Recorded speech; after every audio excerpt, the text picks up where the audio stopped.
Hello mga ka-story ng channel na ito. Isang magandang araw sa inyong lahat na nanonood. I hope you are healthy and doing fine. Today, I decided to record a sit-down vlog. This is slightly different from my previous uploads. Dahil yung mga last uploads ko were about Palawan stuff and travel clips. But this time, since it's quarantine period once again, naisipan ko ganitong content naman. But before anything else, gusto ko munang pasalamatan yung mga nakasubscribe at hindi umalis sa channel na ito bagamat sobrang tagal ko mag-upload. At saka, syempre, thank you din sa mga patuloy na nagsusubscribe. Kaya, if you like this kind of videos, just hit the like button and subscribe to this channel. Okay, let's start.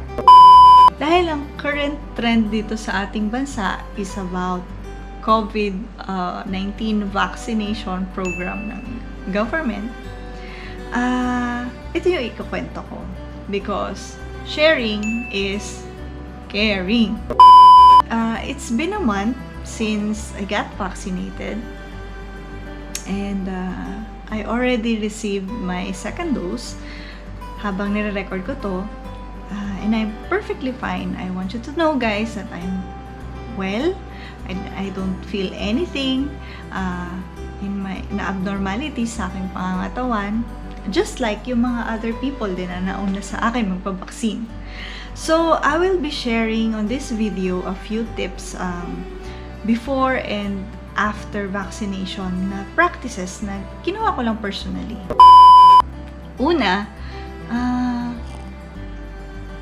since nagtatalo yung kalooban ko if magpapabakuna ako or hindi, dahil nga the fear of risk, the fear of side effects, and the fear of unknown. Actually, at first, it was indeed mahirap to give comments for a new drug because kaya nyo, naiintindihan din namin ang risk and potential adverse events ng mga newly developed vaccines. And of course, the process of making a drug or a new product to be proven safe and effective, it takes time talaga. No? It takes a lot of studies and research and trials, etc., etc., etc. Okay, so bakit nga ba ako nagpabakuna? Una, dahilan ko talaga. It's because I love myself. Siyempre kayo din, mahal nyo rin naman yung sarili nyo at gusto nyo rin naman protektahan ang sarili nyo, di ba? Pangalawang dahilan, it's because there are people around me that I care about. Pumapasok din ako sa opisina, may mga nakakasama din ako. And I have friends also and my family members na kasama ko sa loob ng bahay. Having vaccinated, ay mapoprotect ko din ang self ko and of course, mapoprotect ko din naman sila. Mas lalo kung sila din ay vaccinated na rin. And pangatlong dahilan is sa dami na rin naman na nabukunahan sa buong mundo, no? Since December 2020, they are all fine. So far, okay naman din sila, di ba? So, pang-apat na dahilan, bakit ako nagpabakuna? Despite of the risk, maybe narinig nyo na rin tong phrase na to, no? It's yung benepisyo pa rin ng pagbabakuna outweighs the risk ng bagong bakuna. Mas malaki pa rin ang dihamak yung possibility na maging severe or magkasakit ka ng COVID kesa mamatay ka sa vaccine. So, ngayon, I will be sharing naman yung mga experience ko. So, nilag ko siya sa phone ko, sa calendar ko to make sure na maging specific yung aking mga ikakwento. At saka hindi ko nakalimutan yung mga nangyari. This is, again, my personal experience only. I couldn't say yung mga personal experience din ng iba dahil per tao or per katawan, iba-iba ang effect ng bagong vaccine. Merong iba na magkakapareho, merong iba na meron namang iba na wala, na ganito. Okay, let's go with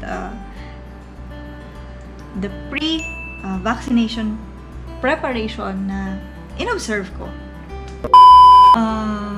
It is very important that you pray about it first if meron tayong agam-agam sa ating kalooban.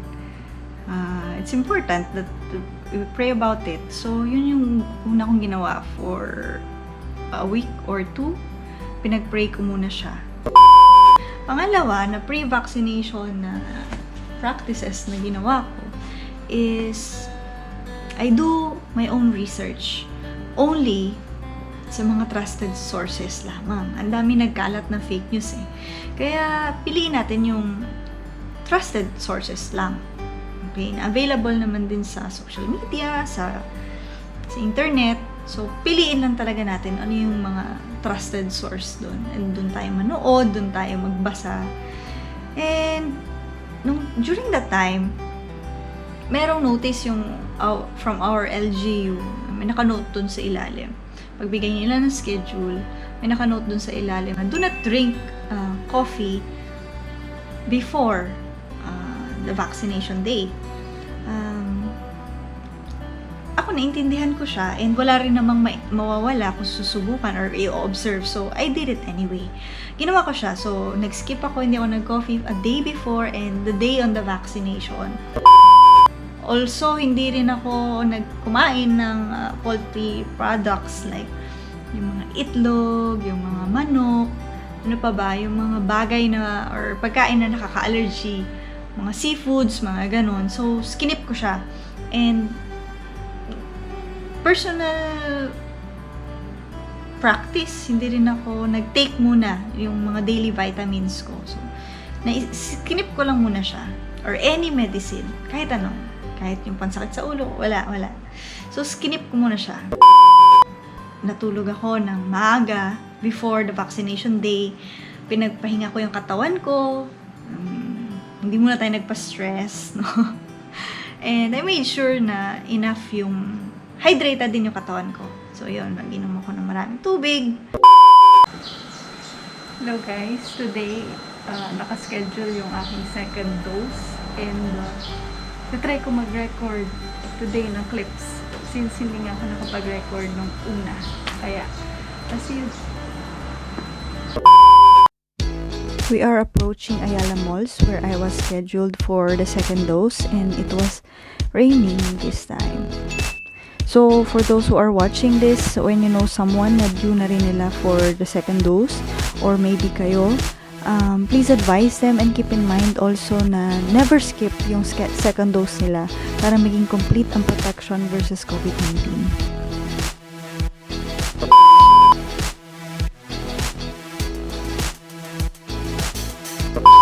A few inches later. I was advised by a nurse friend if you want na malesen somehow yung pamamaga ng braso, wag niyo daw ipapisil yung braso niyo right after the job.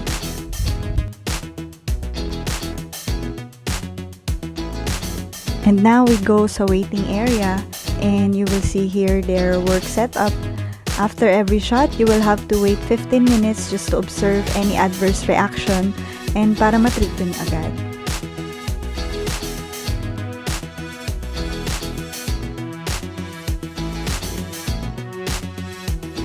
And after 15 minutes, congrats! You're good to go!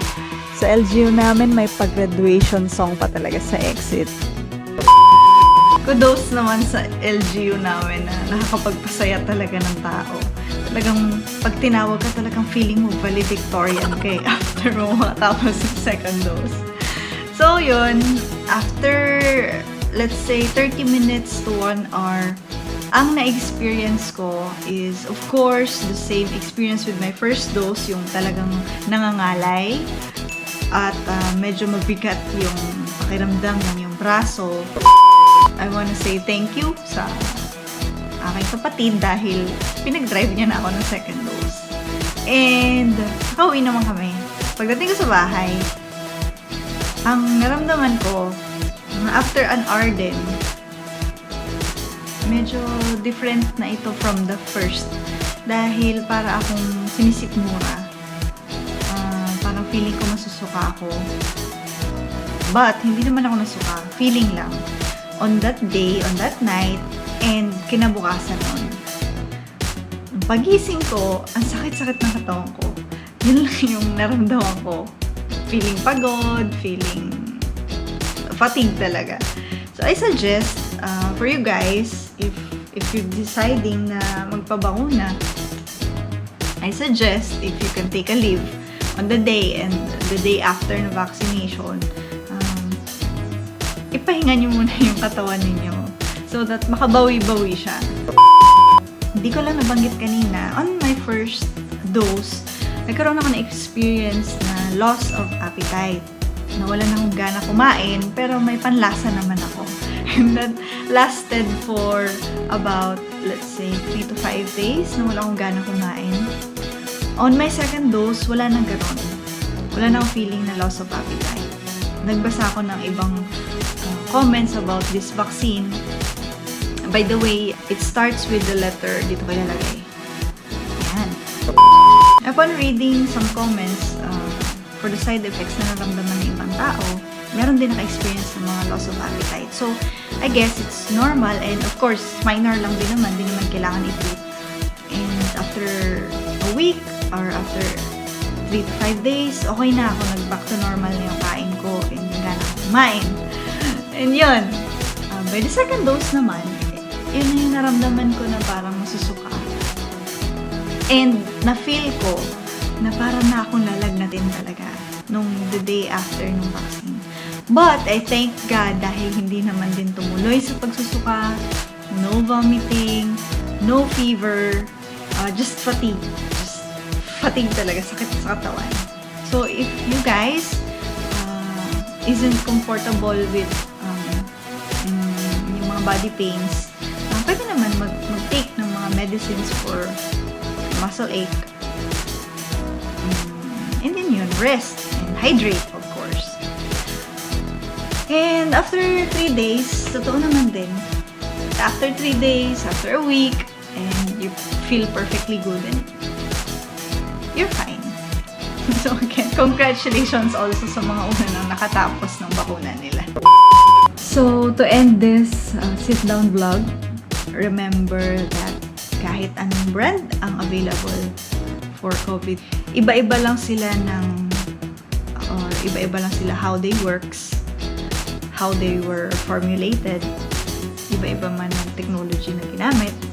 But this COVID-19 vaccines share one common goal, and that is to prevent you from being severe or being hospitalized. Yun naman ang pinaka-importante.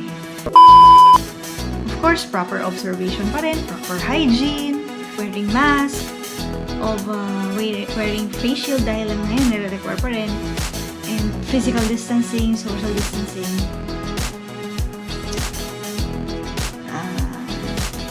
Sabi nga nila, hindi mo pwedeng iasa yung protection mo sa mga taong bakunado.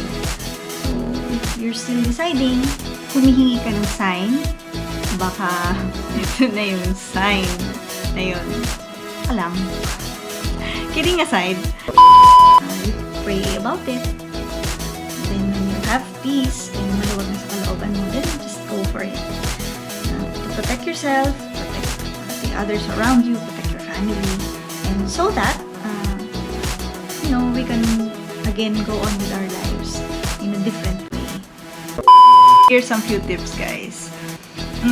A flu shot is highly essential pa rin. A COVID vaccine plus a flu vaccine, according to the DOH statement also, is pwede siya, but may certain days or weeks apart lang.